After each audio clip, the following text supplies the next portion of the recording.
I'm Hazel, a 54-year-old woman. I'd like to say I'm just an ordinary person, but according to my sister-in-law, Sil, I'm someone who's had it easy and doesn't know the struggles of ordinary people.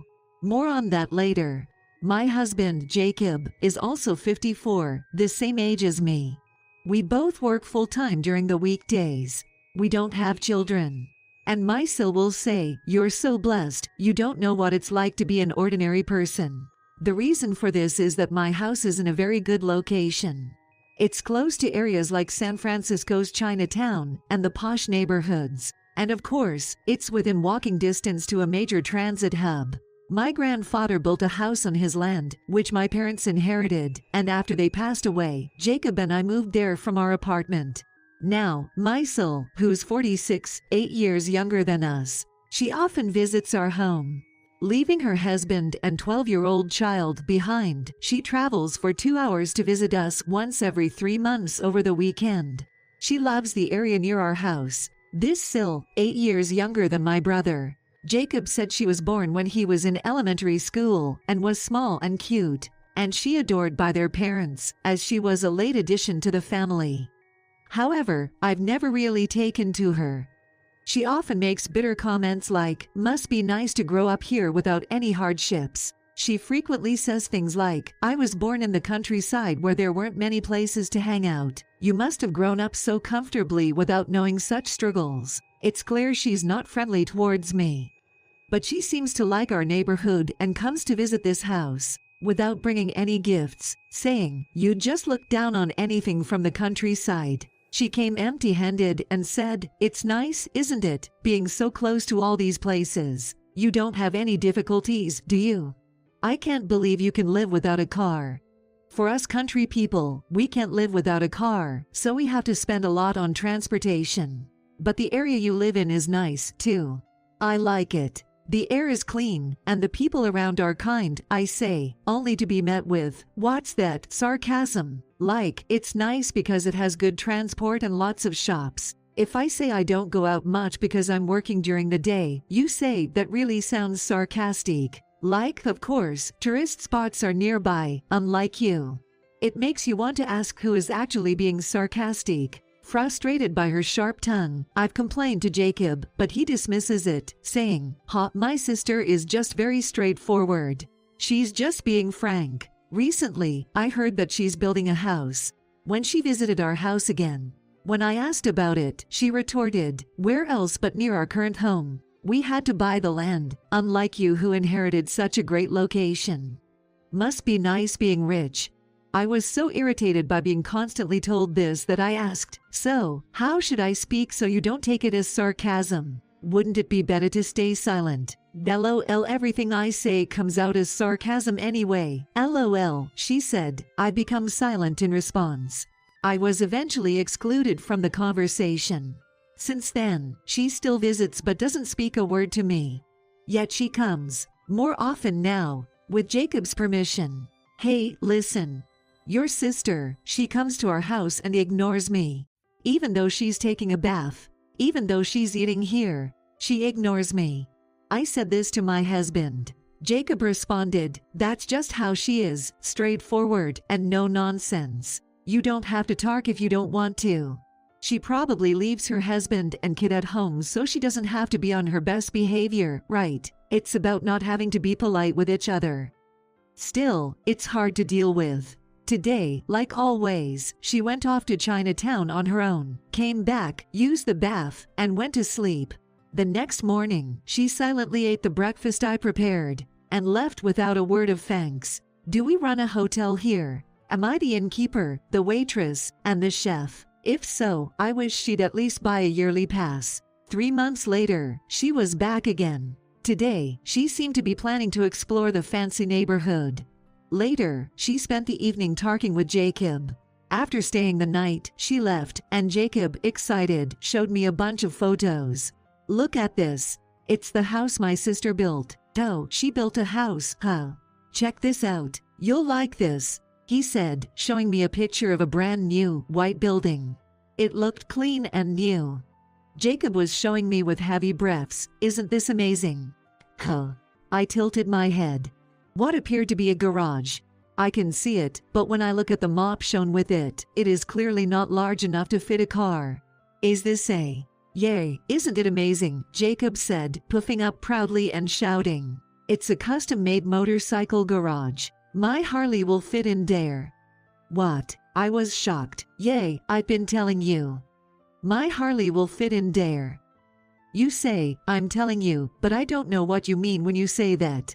It's your sister's house, right? No, we've been talking about swapping houses. What? I was surprised by the unexpected reply and development. I accidentally dropped the teacup I was holding. She has been telling me for a while that this house is in a good location. I told her I didn't like it because it was old and had been there since your parents' time. Then my sister said, well, we're building a new house here, so let's trade houses. So I had a garage built especially for my Harley. What? Without any consultation? You can't be serious. I don't want to leave this house. I wasn't really thinking about her house. I was too shocked to process it all. Jacob seemed surprised by my opposition and started to get irritated. Tommy, the shock on his faces was unexpected. What's the hesitation for? We've been discussing this for a long time. Maybe, but I wasn't part of that conversation. I've been ignored this whole time. Think about it, it's all benefits. A garage for the bike and all. Wait a minute, what about my feelings? Your hobby is watching suspense shows, right? You can do that at the other house too. True, Jacob loves his Harley Davidson almost as much as his own life. As for me, my biggest pastime is watching TV suspense shows like Forensic Files or Inspector Gadget Mysteries. But commuting from there, it's just a bit more time on the bus and train, Jacob said. Just a bit. That's an extra 2 hours, I exclaimed. I can commute on my Harley. You could use the extra commuting time as a forced diet, given you've been putting on weight. A forced diet seemed like an understatement. The daily agony of it all. But Jacob's mind was filled with farts of the new house and the custom garage for his Harley. It seemed like my lingering attachment to our old house was both unexpected and irritating to him, and he genuinely became angry. Finally, Jacob resorted to drastic measures. I'm giving our house to my sister and her husband. It's a new build with a bike garage. I don't see why you'd refuse. If you do, let's divorce. What? Divorce? Did he just mention divorce? I couldn't believe he was pushing it to this extent. Okay, just give me one night to think about it. That was all I could muster. I spent about 2 hours in shock, lying in bed. The house with a bike garage seemed built specifically for Jacob. My Sil didn't even have a motorcycle, indicating that this plan had been in the works from the start. But then, Jacob's eagerness to agree without consulting me was another matter. And to decide on his own and threaten divorce. It felt like blackmail.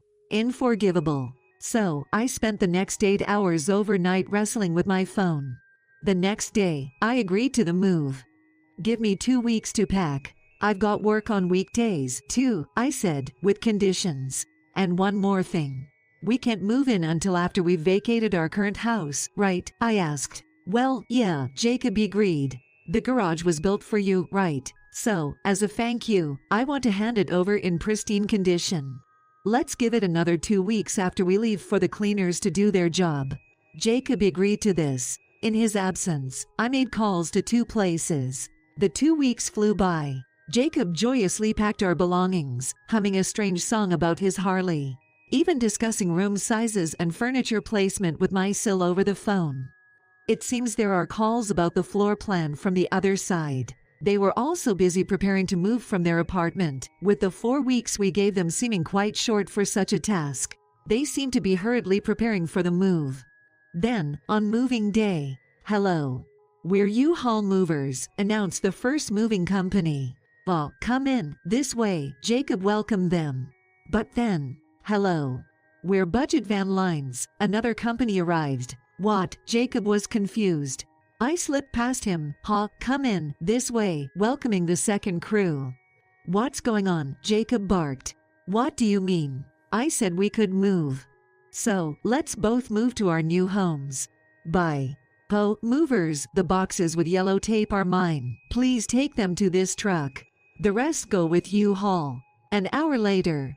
So, that's that. Thanks for everything. I'll mail the divorce papers later. Wait a minute. Jacob shouted in panic, but I only glanced back at him briefly. You were the one who wanted a divorce, right? I left him behind and quickly got into the taxi I had called. The taxi ride was so short, the meter barely moved. Tough day, huh? The person waiting for the taxi approached me. It was my brother, Luke. He had come to help with the move. Well, it's good you found a place in 2 weeks. It's a rental, though. I'm sure you can find another apartment or something when the mess is over. But still, it was a disaster. It's more than a disaster. At least I marked all the essential stuff like the rice cooker with yellow tape, so we'll manage. Luke helped with the move. Despite the movers taking care of the large items, it was handy to have a man around for the finer details. It was a big help. With Luke's assistance, we managed to finish moving in by the end of the day. Well, call me again in 2 weeks. My brother went home. 2 weeks from now, as Luke had said, meant 2 weeks after the day I moved. My phone rang. See, here it comes. Hello. I answered, and it was Mysil on the other end. What the hell is going on? I stayed silent, listening. There's no house. I stifled a laugh and slumped down, finding it hard not to burst out laughing. It's just an empty lot. Why aren't you saying anything? You told me to stay quiet, didn't you? Ki, she shrieked in frustration. I couldn't help but laugh out loud then, hearing that Sil and Jacob were together. The phone was handed to Jacob. Do you have to go this far? He yelled, sounding almost in tears. I don't appreciate being threatened, I replied, my sides hurting from laughter. And I told you I wanted to leave it nice for you, didn't I? But this is not what I meant by nice. It's the ultimate clean. Completely empty. Jacob was fuming. Just come and talk this over. There's nothing for me to talk about. If you refuse, I won't sign the divorce papers. You were the one who said we'd divorce if I didn't leave that house. What's with changing your tune now? Shut up. Well, I'll go to your house then. But I can't go alone because I'm scared, so I'll bring someone with me. That's how I ended up calling Luke. My turn, huh? I'll go. My reliable brother indeed. We've gathered here today, began my SIL's husband, speaking as if we were at a wedding ceremony, something I hadn't seen him do since their actual wedding. My SIL's husband seemed timid. There we were, sitting around the dining table at Jacob's new place, me, Luke, Jacob, Mysil, and her husband. Of course, the child was in the next room. But the situation was dire. Mysil arrived triumphantly only to be stunned by the now empty lot. However, she couldn't go back as the apartment was already cancelled, and Jacob had hastily moved her belongings into the new construction meant for him because of this. This made for a very small space with 2 cupboards and 2 tables, 2 of everything. I thought it was horrifying to have 2 of everything so far. Like something out of a TV show about on-air accidents. Why would you demolish it? This feels like a direct attack on me. Yay. Just because my sister is straightforward, and you're all sulky, you think you can take it out on us. There's a limit to being petty. My husband and Mysil were raging. I couldn't help but laugh. I inherited that land and house from my grandfather. It was mine to begin with, so I can do whatever I want with it. What? Jacob was taken aback.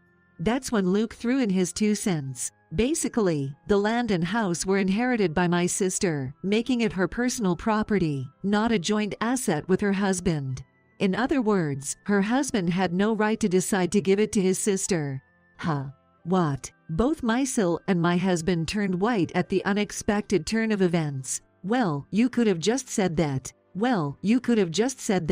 Classic brother and sister. They are saying the same thing. Somehow, this was turning into my fault. You said we'd divorce if I didn't go along with it, and as for Mysil, I was told not to speak to her at all. Being threatened with divorce by her husband and ignored by her Sil left her with nothing to say. Luke and I were in sync with our defense, so I decided to sell the land after demolishing the house. It was too big for me to live in alone after the divorce. Yes, I called my brother on the day after I received the threat of divorce, on the one hand, and the other was a demolition company. It took 10 days to demolish the house. Mysil, spending 2 hours to get here, and 4 hours for a round trip. wouldn't have been able to visit due to the short moving notice and packing frenzy. Jacob, having moved to the new construction near my SIL's old apartment, faced the same issue. This led to my grand counterattack. The lot was empty by the time they moved. Enough already. We've lost our home. Not to mention the moving costs. We had to move into my brother's place temporarily, incurring double the expenses. Not my problem. You tried to trespass on my property. You're lucky you didn't become a criminal by entering an empty lot. I scoffed at them. Then to Jacob, and you call a woman who fusses over such small amounts of money straightforward? That's laughable. Luke chimed in. Ignoring people isn't being straightforward. It's just being gloomy. So, you mean to say, this move was decided without sister-in-law Hazel's permission?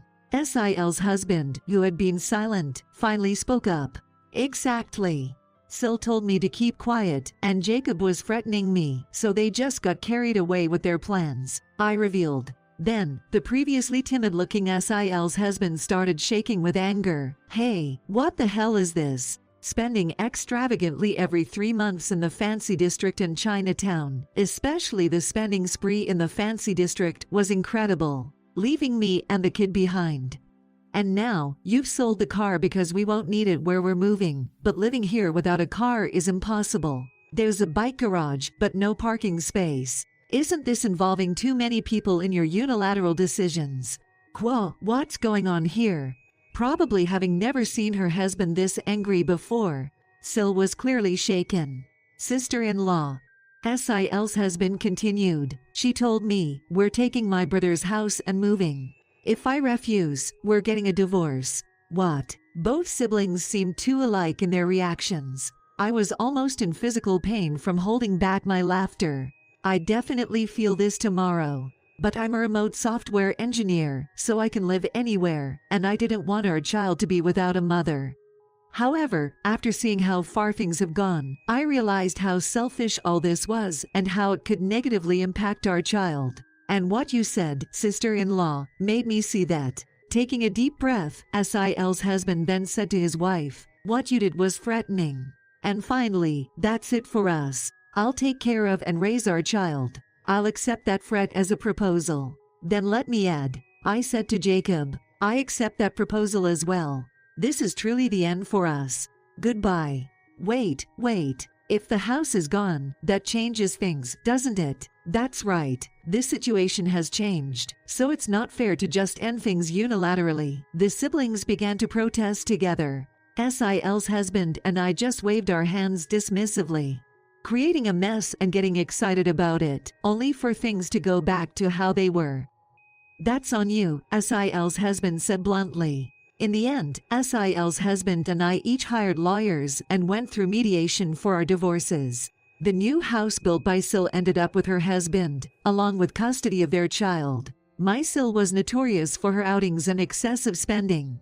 The child was originally lonely because he was left alone on weekends. Now that he is in a single-parent situation, the father is able to take care of him, and the child says that he is happy with this and that he is happy because he has his father there. The reason the new house went to SIL's ex-husband was because Sil didn't have enough income to cover the mortgage payments. With that lack of income, it is amazing that she comes to my place once every 3 months to splurge. Ultimately, her spending habits didn't change, and I heard she ended up deep in debt. The bike garage was demolished to make room for parking space adjustments. My ex-husband, having been accustomed to a dual-income lifestyle, found himself without the financial leeway to indulge in his Harley passion after a hefty divorce settlement and had to sell his beloved bike. Losing his hobby and lashing out at his lawyer, he became despondent and turned to alcohol. I turned a vacant lot where the house once stood into a parking lot. Its proximity to the fancy district in Chinatown allowed me to charge premium parking fees, providing me with a steady income. With that capital, I eventually bought an apartment. It's small, perfect for one person, and very cozy. I settled down in front of my large screen TV, ready to enjoy forensic files, with a hard seltzer in hand, uninterrupted. It's awesome. After a relaxing bath, I had the ultimate setup, bare-faced, in pajamas, with a hard seltzer, in front of a large screen, watching forensic files. With some snacks ready, I sank into the sofa and pressed the remote control button.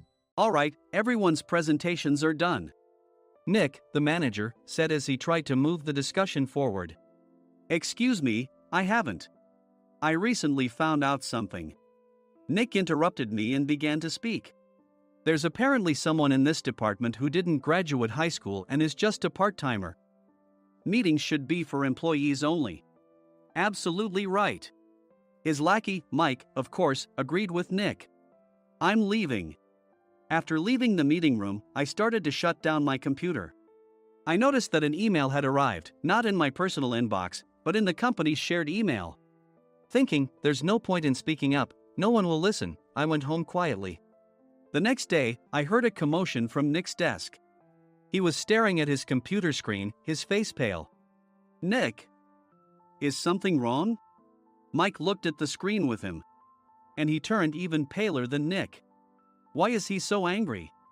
Knowing the reason for Mike's distress, I thought to myself, serves them right. My name is Adam. My mother passed away when I was in the 9th grade, and I was raised by my father. Well, you could hardly call it being raised. After my mother passed, my father changed. He drowned his sorrows in alcohol, and though he still went to work, he squandered our living expenses on horse racing. Because of that, I had to start working part-time as soon as I entered high school. Every month, I went to the convenience store with bills in hand that couldn't be auto-deducted from my father's account. Even though I endured it because I didn't want to be alone, I reached my limit in my second year of high school and dropped out. I found a live-in job at a distant inn. Thank you for everything. The day I left home, my father, still staring at the TV, spoke. Take care. That was our last conversation. Back then, 18 wasn't the age of majority, so I needed my father's permission to work, and I couldn't hide my place of employment. Yet, my father never visited me even once. I kept working just to survive, and before I knew it, I was 42. Years of hard work paid off, and I was transferred to the headquarters. I was thrilled to be recognized by the company, as I thought I'd be working in the field until retirement due to my lack of formal education. Listen up. Our work can change the future of our employees. Don't drag us down. On my first day after the transfer, Nick, dressed in an expensive suit, spoke sternly. There was a reason for this. Our inn was located in a prominent tourist destination, known so well that everyone in the state could sing its commercial jingle. At its peak, we had 5 locations within the state. But that was long ago. Due to financial difficulties and aging facilities, only the place where I had worked for many years and the original establishment remained. I was prepared to lose my job anytime, but now there was a glimmer of hope. With the rise of social media, the tourist area where the inn was located started gaining attention again. Depending on how hard the sales department, where I was transferred, worked, we could either thrive or be forced to give up this prime location to the new hotel chains continuously popping up. For Nick, who had switched careers from another industry to strengthen our sales, this was a battle he couldn't afford to lose. I understood why he had to be strict. I will do my best. Nick sneered at my enthusiastic declaration. Did you not hear what I said? I'm sorry. I thought I was listening carefully. Out of habit from years of customer service, I apologized reflexively, though I had no idea what had offended him. Someone was watching me with a smirk. In this department, there are those who are expected to excel and those who have been shoved here because they have nowhere else to go. You are the latter. It was Mike, the section chief. He's 7 years younger, at 35. But he was called to headquarters much earlier than I was and had been moving around within the headquarters ever since. I'm not jealous, but I can't accept that he's my boss. Graduating from a prestigious university, he has an unusually high pride and caused many problems as a newbie, making things very difficult for me when I was the front desk leader. When I found out Mike was transferred to the sales department a month before me, I was disheartened. Mike is right. With just a middle school diploma, there's not much you can do. Don't even think about achieving results. As if I didn't exist, Nick remarked, I'm thirsty. Mike eagerly ran to the coffee maker. It seems Mike is Nick's lackey. I regretted being happy about my transfer to headquarters, wishing I had stayed on site forever. Send a direct mail to every company on this list by the end of the day. Nick only assigned me tasks that even a new graduate could handle. What? There are over 1,000 companies. You want me to send to all of them by today? Yes, if you and your fellow misfits split the work, even those with nowhere else to go should finish by today. I glanced at the employees typing away expressionlessly. They were worn out from customer service, only thinking about leaving on time, or were women reassigned after having children. With zero motivation for work. Even Sam, a new graduate from the same university as Mike, who was supposed to be among the expected achievers, had no enthusiasm for the job. Having joined the company wanting to do customer service. I don't care what they say, I plan to quit anytime, he said. Only Nick and Mike were highly motivated, making all the decisions between the two of them. I originally only wanted to work at the inn to survive and had no particular attachment to this job. I swallowed my words, thinking I had no right to reprimand them. About a month after the transfer, Nick told us with a frustrated look. To commemorate the 50th anniversary, we've decided to create a plan exclusive for one group per day. Originally, Mike and I were supposed to come up with it, but our president, Mr. Thompson, insists on hearing everyone's opinions. So, you all get a chance. As Nick explained, Mike began handing out prints. Make sure not to embarrass Nick. If your ideas are half-baked, you'll have to redo them. It seemed that they had printed his handwritten notes by Mr. Thompson, which included several questions and a section for free responses. It made sense why Nick had to seek our input, given that all responses had to be submitted to Mr. Thompson. We were given a week to think about it, and a meeting was scheduled to compile our ideas. My plan is to let guests enjoy both the old and modern America. Nick began the presentations. Guests would watch a master confectioner at a nearby traditional sweet shop make sweets in front of them. The welcome drink would be premium tea in a bottle. Nick's plan was certainly attractive. After his presentation, Nick called on us to present in the order we were seated. Just as I stood up for my turn. All right, everyone's presentations are done. Excuse me, I haven't. I recently found out something. Nick interrupted me. There's someone in this department who didn't graduate high school and is just a part-timer. He was likely talking about me. I joined the company as a part-timer and was made a full-time employee when I turned 20. That was 20 years ago, so Nick and Mike probably had no chance to know until recently. Meetings should be for employees only. Absolutely right. After that, Nick kept creating opportunities to solicit everyone's opinions, purposefully excluding me from speaking. The meeting unexpectedly heated up and went past the scheduled end time. A few people asked to leave, and the discussion continued with the remaining few. Still here? Normally, you'd leave in that situation. Though I had no attachment to the job initially, hearing kind words from customers made me want to make them happier. For someone like me, with nowhere to go, the inn was my home and customer service was my life. I felt pathetic about my current self. I'm leaving. I left the conference room and started shutting down my computer. I noticed an email had arrived, not in my personal inbox, but in the company's shared email. Thinking no one would listen to what I had to say anyway, I quietly went home.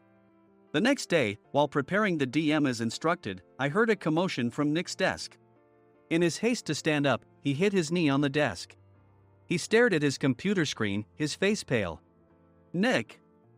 What's wrong? Mike, thinking he should be the first to rush over, approached Nick while still wearing his coat. He peered at the screen with Nick. And he turned even paler than Nick. Why is he so angry? Who is responsible for this company? Nick, more irritated than ever, asked, and Mike answered without checking. Probably Sam. Sam wasn't there because he was attending a morning training session for new hires. Nick gave up on getting angry and returned his gaze to the screen. They were looking at an email that arrived right after the end of the working day yesterday. Apparently, no one, including me, had checked it before leaving. The email was from a large company that used us for their annual employee trips. The president and executives of that company also frequently used our services personally. President of the company, Mr. Mason himself had declared that neither he nor his company would ever use our services again. Well, some companies cancel their employee trips or stop using our services due to financial struggles. Let's just move on. Mike kept wiping the sweat from his forehead with a handkerchief. Knowing why Mike was so agitated, I quietly watched their interaction. Do you know how much revenue we get from that company? We can find other guests to fill the rooms, but we'll lose the banquet costs, gift shop revenue, rental car fees, and more. Moreover, the gifts were supposed to be prepared by the traditional confectionery shop involved in Nick's proposed plan. If it's known that we incurred such a huge loss at this critical time, Nick's position in the company would be jeopardized. Nick took a deep breath, seemingly trying to calm himself. All right, Mike. Go to New York right now and apologize to Mr. Mason. What? You're coming with me, right? I have urgent work to do. I trust you, which is why I'm entrusting this to you. Please. Mike, believing Nick's sincerity, agreed with a determined look on his face, saying, yes. That's Nick for you. Even if Mike went to apologize, Nick would shift all the blame onto him if the client didn't change their mind.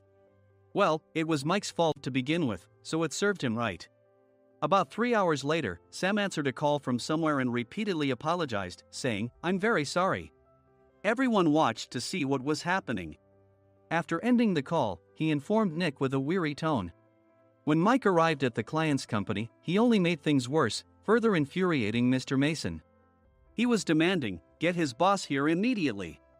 It was no wonder Sam was exhausted, dealing with such a call right after returning from training. What is that idiot doing? All right, Adam, you're coming with me. If sacrificing Mike didn't work, then I must be next. Normally, I'd want to refuse at all costs, but I saw an opportunity in this situation. If I can be of assistance, I'd be happy to join you. I immediately followed Nick, and we flew to New York.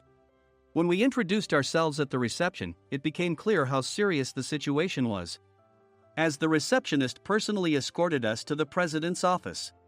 Angry voices leaked through the door, making both Nick and me uneasy. Excuse me. I'm Nick, the supervisor. I understand my subordinate has caused you trouble, and I deeply apologize. Nick, with his experience in the corporate world, knew enough to offer an apology before excuses. However, his customer service skills left much to be desired. I sighed as I saw Mike trembling like a small dog in the corner of the room. What kind of training are you giving your subordinates? Mr. Mason glared at Nick with a red face. The intensity of his gaze made even Nick take a step back. Regrettably, I joined this company only 2 years ago and was unaware of Mike's issues. I should have identified his shortcomings sooner. Indeed. I should have realized sooner. No sensible person would come to apologize and then give a lengthy presentation on the drawbacks of not using their inn. Nick froze, his mouth slightly open.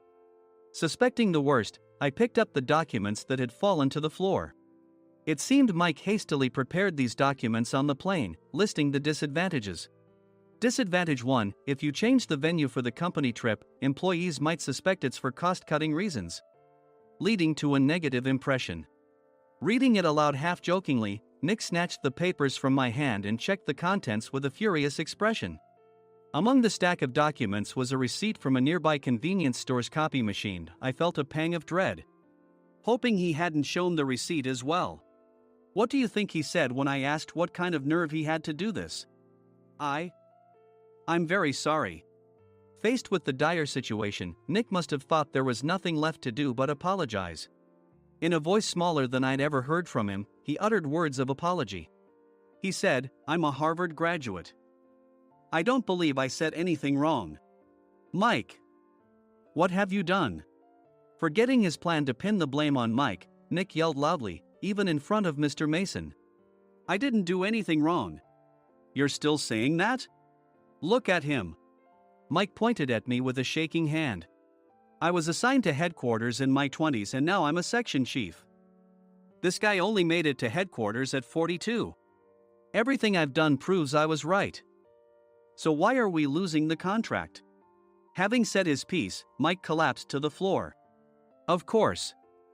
You were sent there because you had nowhere else to go. Mike never expected to hear such words from someone he looked down upon. He lunged at me, and Nick hurriedly stepped in to stop him. Mr. Thompson told me Mike is a quick thinker and to take good care of him. There's no way he was pushed aside. Don't make things worse here. He didn't say quick thinker, he said only quick-witted, didn't he? I don't remember that part. I recalled the many troubles Mike caused when he was a newbie. When Mike was on the front line, his pride was so high that he never apologized to customers. Customer service, especially in our job, doesn't work alone. It brings both good and bad situations. If the front staff or housekeepers made mistakes, or the cleaning company didn't properly clean a room, one had to apologize to the customers regardless of personal fault. Mike, in such situations, would never apologize, insisting he wasn't at fault. This often angered customers, and as the front desk leader, I frequently had to apologize on his behalf. He caused complaints and disrupted operations, which is why he was quickly moved to headquarters. In departments where he didn't interact directly with customers, his quick thinking was beneficial and things went well. But it seemed his flaws were starting to show. Corporate reservations are supposed to be entered into the system by the sales representative. But a quick check yesterday revealed that more than 10 items were missing from the client's reservation. The handover document clearly stated what needed to be prepared. Why didn't you enter it into the system? Why do we have to give them special treatment? Filling rooms near the banquet hall, setting up all the food in advance. Specifying the brand of wine, they're too demanding. No wonder he always angered customers, I thought, feeling a headache coming on. Grouping them in rooms near the banquet hall is for our benefit too. It makes it easier for the staff to set up beds and serve breakfast since everyone's schedule is synchronized. As for the other requests, Mr. Mason suggested them to lighten our load. I didn't know that. Nick finally seemed to realize that Mike was the one who had angered the client. What did you say to them? I just told them we wouldn't give them special treatment anymore. We shouldn't waste effort on things that don't bring in money. I was utterly exasperated at his lack of understanding of customer service. Of course, we shouldn't comply with unreasonable demands. But carrying over successful practices from past stays makes customers feel remembered and enhances their experience. Good memories encourage repeat visits. That's part of our job. I looked down at Mike, who was sitting on the floor. In our job, nothing is a waste. Mr. Thompson likely moved you to the sales department, hoping you'd finally understand this. How do you think he feels now that you've failed to meet his expectations? Mike, tears in his eyes, fled the president's office. I was amazed he still hadn't apologized. You have it tough, Adam. It's okay, we're all employees of the same company. I deeply apologize for this disrespectful incident. Especially after all the care you've shown us. If it weren't for you, Adam, I really would have stopped staying here. When I heard you were moving to the sales department, I was willing to reconsider if you handled it. Seeing us talk so amicably, Nick's face contorted. Do you two know each other? Adam's service is excellent. I always requested him specifically. Normally, we don't accept specific staff requests, but we made an exception for Mr. Mason, adjusting my shifts accordingly. He had personally stayed at our hotel just before my transfer, and during casual conversation, I mentioned, I'm moving to the sales department soon. If I hadn't told him then, things could have been much worse. Please continue to take care of us. I look forward to it. On the return flight, Nick awkwardly offered me a can of beer. It's still working hours. Of course, I had no intention of forgiving him for a single beer. Nick might try to pin everything on Mike and avoid any consequences. While pondering this, a startling fact came to light. Nick, the tea bottles for the plan have arrived. I handed Nick a bottle labeled with our inn's name. They look good. What are you talking about? These are plastic bottles. I had assumed we would use the trendy, high-end bottling tea. But what arrived were ordinary plastic bottles of tea with customized labels.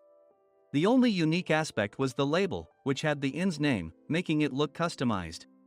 Upon further investigation, I discovered that a substantial amount of money was set to be paid to the tea company. It was priced like bottling tea. Does this plastic bottle really cost $100 each? The tea inside is specially blended for us. The extra cost is for that. Wouldn't it be better to use another tea company? Or is there a specific reason we must use this one? As Nick continued to make excuses, I showed him a printed email. I informed the tea company's president, Mr. Mitchell, that we discovered irregular payments and he confessed. He said you two were high school classmates and planned to split the extra money. That idiot. Why did he confess? That's not important. You should worry about yourself, this could turn into a police matter. Opening the bottle cap, I suggested. How about calming down with this tea? It supposedly has a relaxing effect. Nick drank the tea frantically. In the following days, decisions were made about their fates. Mike was reassigned to the General Affairs Department, with no chance of transfer or promotion, as per Mr. Thompson's orders. As for Nick, since the payment to the tea company hadn't yet been made, he narrowly avoided legal trouble. Instead, he was encouraged to leave the company, and to avoid further complications, Nick submitted his resignation. Rumor has it that connections between HR departments have made it difficult for him to find new employment. Even though it was good to have those two gone, something unexpected happened in the sales department. Everyone became motivated and united in refining the 50th anniversary plan. In the end, my plan was adopted. We collaborated with the Tourist Information Center to provide personalized guides. The plan, tailored to the number of guests, was truly special for the 50th anniversary. Hey, is Adam's family coming to stay? I immediately booked that special plan for my family. Sam noticed it on the reservation list and quickly picked up on it. Yes, I'm inviting my father. That's great. I might invite my parents too. I lacked the courage to face my father just as Adam. But here, with the confidence Mr. Mason praised, I felt ready. The 50th anniversary plan was a perfect opportunity to reconnect with my father. I hoped to bring back the days when we could laugh together as we once did.